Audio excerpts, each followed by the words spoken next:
Ешқашан биік шыңға шықтым деп асып-тасудың керегі жоқ.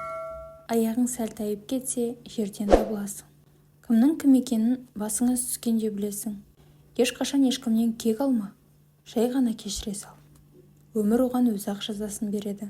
Қиындықтар өткен өміріңнің жазасы емес, жарқын болашағыңа берілген сынақ. Көп адамдардың бетінде көрінбейтін маска бар. Адамды кедейлік немесе байлық құртпайды. Көре алмаушылық пен қызғаншақтық құртады. Өзгені төмендеткеннен өзің биік боп қалмайсың. Жаның ауырып тұрса да күлімде. Сенің жағдайыңды өзіңнен басқа ешкім түсінбейді. Адамның сәттілікке жетуін оның қанша жетістікке жеткенімен емес, оның осы жолда қанша қиыншылықтан өткеніне қарап бағалау керек. Адамдар не ойлайды деген сұрақ ең соңғы орында тұруы керек. Бәріне бәрібір. Өмір сенікі ғой. Өзін өзгеден жоғары қойған адамдарды тағдырдың өзі төменге түсіреді. Бағың жанып, тасың өрге домаласа арзан қол достар мен дұшпандарың көбейеді. Ешқашан ақталма. Достарың ақталуыңды талап етпейді. Дұшпандарың бәрібір сенбейді. Уақыттың қадірін өлім түсіндіреді. Өмірдің қадірін көрің түсіндіреді. Сезімнің қадірін сенім түсіндіреді. Сөзіңнің қадірін білім түсіндіреді. Бардың қадірін жоғың түсіндіреді.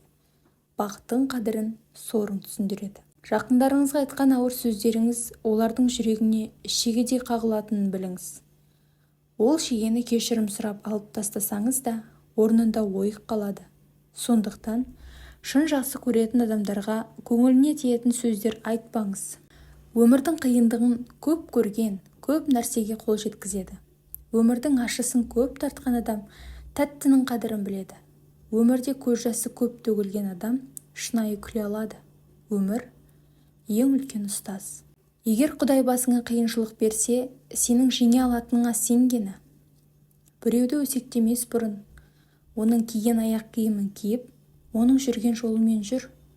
Оның жолында шалынған әр тасына шалын. Оның бар ауыртпалығын сезін. Сонан кейін ол туралы өсек айт. Сен күн болсаң да, тас секілді адамдар болады. Олар жүрегіңді жаралайды, күйе жағып қаралайды.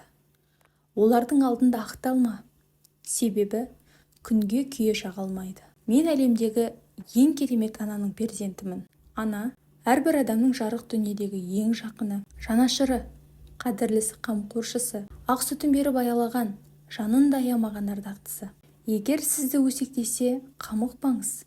Біліңіз, құрттар тек дәмді жемістерге жабысады. Неліктен жылаған кезде адам жеңілдеп қалады? Себебі көз жастарымен бірге қайғы, өкпе мен реніш шығып кетеді. Реніш кетеді, ашу басылады. Бірақ көңілің ешқашан баяғыдай болмайды. Ең бастысы өзіңе сен. Маңындағы адамдардың көзқарасы күнде өзгереді. Ауыздан шыққан әрбір сөзге ие бол. Ол сөз біреудің кеудесін тесер оқ болса, енді біреуге жан жарасын емдейтін шипа болады. Адамның санасы қаншалықты төмен болса, ол мұрнын соншалықты аспанға шүйіреді. Ұлың болса, ұрының үстінен күлме, қызың болса, жезөкшенің үстінен күлме. Кереңді керең деме, жындыға тас атпа, қайтымы болады, күнәға батпа. Жылап жүрген бейшараға күлме, алдыңнан келуі ғажап емес. Шын ниетпен жақсылық жаса, қайтымын күтпе. Біреудің киіміне қарап, өз бағаңды көтерме. Мүмкін оның жан дүниесі бағалы шығар. Сені жаратқан Алла, оны да жаратқанын есіңнен шығарма. Ешкім ешкімнен артық емес. Біреуден жәбір көрген жанның дұғасын Алла қабыл етеді. Ешкімге тіліңмен де, іс-әрекетіңмен де зияныңды тигізбе. Құрметті тыңдарман, бүгінгі ақпарат сіз үшін пайдалы болса, арнамызға жазылып, лайк басуды ұмытпаңыз.